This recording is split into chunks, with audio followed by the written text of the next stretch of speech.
tangents and normals. This is the second exercise of application of derivatives. तो tangents and normals हमें क्या है इसमें देखो, और डेरिवेटिव्स यहाँ पे कैसे रिलेटेड है, किस तरीके से रिलेटेड है। जैसे फॉर एग्जांपल कोई कर्व है आपके पास y is equal to F of X, right. अब टेंजेंट क्या होता है ये तो आप लोगों ने 10th क्लास में भी पढ़ा हुआ है। टेंजेंट क्या होता है कि किसी भी पॉइंट पे कर्व के वहाँ से एक लाइन पास करती है, पासिंग थ्रू दैट पॉइंट, है ना, कर्व को टच करती हुई, तो this line is called tangent. Tangent आपको रिवाइज कर दिया हो गया ना, क्या होता है टेंजेंट कि कर्व के ऊपर एनी पॉइंट, क्योंकि इनफाइनाइट पॉइंट्स लाई करते हैं, हर पॉइंट पे आप एक टेंजेंट ड्रॉ कर सकते हो, ठीक है। और वो टेंजेंट होता कैसे है, उस पॉइंट से पास करता है, उस पॉइंट को टच करते हुए ऐसे निकल जाती है ऐसी लाइन, तो this line is called tangent to the curve at this point. और नॉर्मल क्या होता है, नॉर्मल होता है इसी पॉइंट पे अगर इस टेंजेंट के परपेंडिकुलर मैं एक लाइन ड्रॉ करूं तो this line is called normal to the tangent. ये जो लाइन है दिस इज कॉल्ड टेंजेंट, ये टेंजेंट हो जाएगी, और ये जो परपेंडिकुलर लाइन है at this point to this tangent, this is called normal line, ये नॉर्मल है, ठीक है। टेंजेंट आपको पता चल गया और नॉर्मल पता चल गया। टेंजेंट और नॉर्मल होते क्या हैं, तो ये तो मैंने आर्बिट्रेरी कोई भी पॉइंट लिया, लेट दिस पॉइंट भी x1, y1। अब इस कर्व के ऊपर तो इनफाइनाइट पॉइंट्स लाई कर रहे हैं तो हर पॉइंट के ऊपर आप एक टेंजेंट और उसका एक नॉर्मल आप ड्रॉ कर सकते हो। अब डेरिवेटिव यहाँ से कैसे रिलेटेड है, डेरिवेटिव इस तरीके से रिलेटेड है, अगर मैं इस कर्व को डेरिवेट करूँ dy/dx, अब ये डेरिवेटिव कैसे रिलेटेड है, dy/dx it is the slope of the tangent eight x1, y1, तो dy/dx एट x1, y1, ठीक है। तो डेरिवेटिव इस तरीके से रिलेटेड है।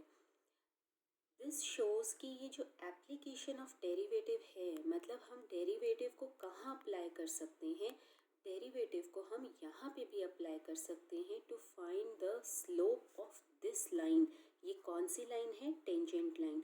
To find the slope of this line, इस लाइन का हम स्लोप फाइंड आउट कर सकते हैं। स्लोप पता है ना आपको क्या होता है, हमने 11th क्लास में किया था, किसी भी लाइन, कोई भी लाइन है उसका हमें स्लोप निकालना होता है। हम we can find the slope by various methods, y2 minus y1 is upon में x2 माइनस x1, ऐसा भी एक था, और टेंजेंट अल्फ़ा भी था। If alpha angle is given to you where alpha is the angle between that line and the x axis, positive direction of x axis, है ना। तो slope of the tangent at point x1, y1, तो ये dy/dx eight x1, y1 क्या है, आप क्या करो, इस कर्व का डेरिवेटिव निकाल दो। जब आपने डेरिवेटिव निकाल दिया तो उसके बाद y की जगह y1 पुट कर दो और x की जगह x1 पुट कर दो, तो वो सिंपली एक नंबर आ जाएगा, क्योंकि x1, y1 भी तो एक नंबर्स की फॉर्म में कोऑर्डिनेट्स होते हैं, तो एक नंबर आ जाएगा, तो that will give the slope of the tangent at point x1, y1, ठीक है। अगर आपके पास इसका स्लोप आ गया तो इसका स्लोप क्या होगा, आपको पता है कि दो परपेंडिकुलर लाइंस हैं, उनका स्लोप कैसे आपस में रिलेटेड होता है, m1 into m2 is equal to -1, तो नॉर्मल लाइन का स्लोप क्या होगा, negative reciprocal of the slope of the tangent. तो अगर आपको नॉर्मल लाइन का स्लोप निकालना हो तो इसका स्लोप निकाल लो टेंजेंट का, अगर इसका स्लोप आ गया तो इसका स्लोप आ जाएगा। तो ये चीज़ अगर आपको ये कॉन्सेप्ट क्लियर हो गया कि ये dy/dx इस कर्व का डेरिवेटिव टेंजेंट से कैसे रिलेटेड है, टेंजेंट से इस तरीके से रिलेटेड है to find the slope of the tangent by finding out the derivative of that curve at that particular point, you can find out the slope of the tangent at that particular point। तो अगर ये concept आपको clear है तो इस exercise के आप हर type के क्वेश्चंस कर सकते हो। अब फॉर एग्जांपल जैसे फर्स्ट क्वेश्चन है आपके पास, find the slope of tangent and normal to the following curves. कौन सा कर्व है, y is equal to 3x² minus 4x at x is equal to 2, ठीक है। ये मान लो ये एक कर्व है जिसकी इक्वेशन है y is equal to 3x² minus 4x, at x is equal to 2 का क्या मतलब है, यहाँ पे सिर्फ x इज इक्वल टू 2 दिया हुआ है. व्हाट अबाउट y आप निकाल सकते हो. यहाँ पे अगर x1 जो है 2 तो उसका कॉरेस्पॉन्डिंग आप y1 निकाल सकते हो. कैसे निकाल सकते हो, y1 is equal to 3, x की जगह क्या पुट करोगे, 2 का स्क्वायर माइनस 4 इंटू 2, y1 2 2 ज़ा 4 4 3 ज़ा 12 माइनस 8 दैट इज 4. तो 2,4 पॉइंट पे आपको क्या निकालना है, slope of tangent. Slope of tangent and normal. तो स्लोप ऑफ टेंजेंट हम निकालते हैं, that is given by dy by D x. इस कर्व का डेरिवेटिव करो एट पॉइंट 2,4. तो dy बाई डी एक्स, इसका डेरिवेटिव अगर हम करेंगे dy बाई डी एक्स, 3 2 ज़ा 6x माइनस 4. अब हमें कौन से पॉइंट पे निकालना है, पॉइंट 2,4. तो 6x की जगह 2 पुट कर दो, माइनस 4 6 2 ज़ा 12 माइनस 4 8. तो 8 क्या हो गया आपके पास, स्लोप ऑफ द टेंजेंट. तो एट 2,4 जो टेंजेंट बनेगा उसका स्लोप होगा, स्लोप ऑफ टेंजेंट इज 8. और स्लोप ऑफ नॉर्मल क्या हो जाएगा, इसका नेगेटिव रेसिप्रोकल माइनस 1/8. ठीक है. तो फर्स्ट क्वेश्चन के 5 पार्ट्स हैं, मैं 5th पार्ट करके दिखाती हूँ. x is equal to a theta minus sine theta and y is equal to a 1 minus cos theta at theta is equal to π/2. ठीक है, ये पैरामीट्रिक फॉर्म में है आपके पास. तो आगे हम कैसे करेंगे, हमें क्या निकालना है, dy बाई डी एक्स निकालना है. तो dy बाई डी एक्स हम कैसे निकालेंगे, dy by D theta into में डी थीटा बाई में डी एक्स. तो dy बाई डी थीटा आप कैसे निकालोगे, a कांस्टेंट है और 1 माइनस कॉस थीटा, 1 का डेरिवेटिव 0, कॉस थीटा का derivative of cos theta minus sine theta, minus into minus plus, तो साइन थीटा. ठीक है. और D x by D theta क्या हो जाएगा आपके पास, a कांस्टेंट है ऐसे ही रहेगा, थीटा का डेरिवेटिव 1 माइनस साइन थीटा का कॉस थीटा.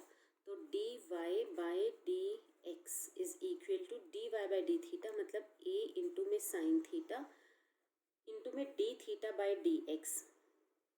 तो यानी कि a 1 minus cos theta, a से a cancel, sine theta upon में 1 माइनस कॉस थीटा.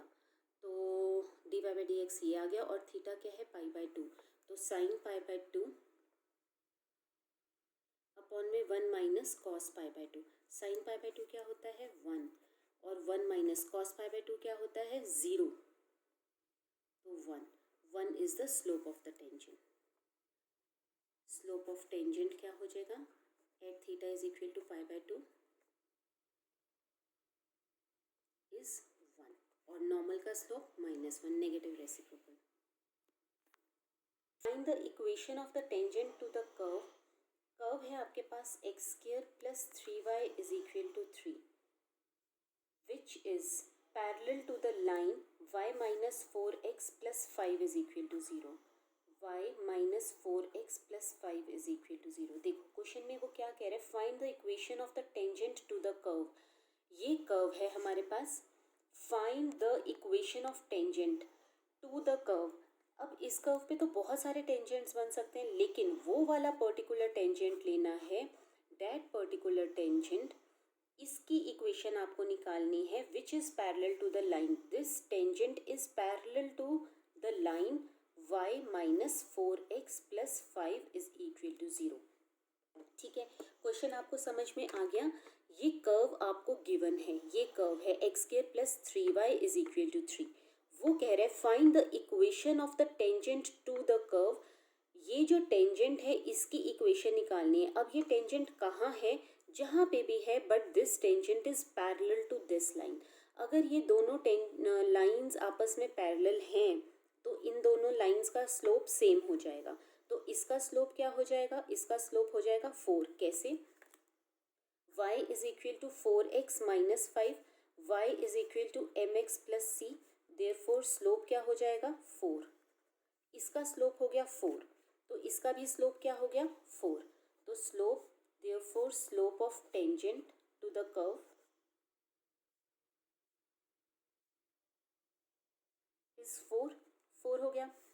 तो स्लोप होता क्या है, dy बाई डी एक्स, तो X square plus 3y is equal to 3, 2x plus 3 dy by D X is equal to 0, 3 dy by D X is equal to minus 2x, तो dy by D X is equal to minus 2x by 3।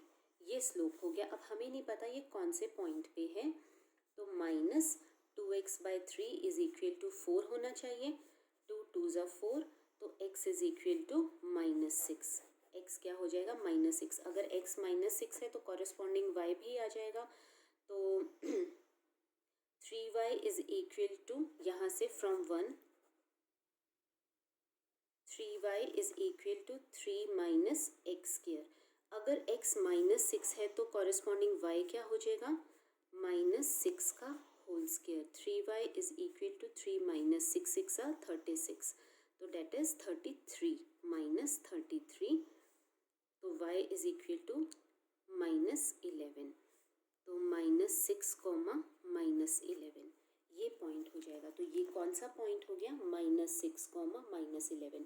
अब हमें इस वाले tangent की equation निकालनी है। तो line की इक्वेशन क्या होती थी, इक्वेशन ऑफ एनी लाइन क्या होती है, y minus y1 is equal to slope x minus x1, where x1 and y1 is any point lying on the line.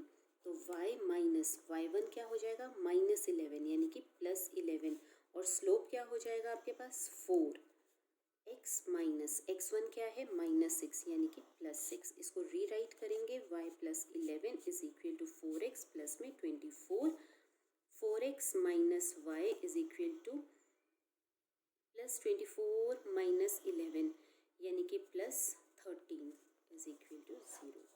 This is the equation of tangent.